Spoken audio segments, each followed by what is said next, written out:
Şuşa, Kəlbəcər alan, sənin oğlun tapşırıb, səni mənə yol aldı. Məhz onun sayəsində ordumuz zəfər çaldı.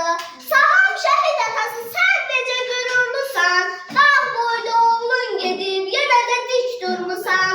Allah bax saçlarından nur saçılır nur ata, hər zaman qürurlu ol, həmişə dik dur ata.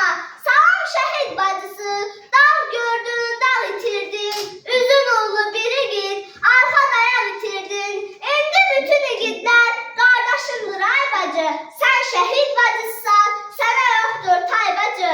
Sağam şəhid qardaşı, yaş tutmasın gözünü, hər an şəhid olmağa hazır elə özünü.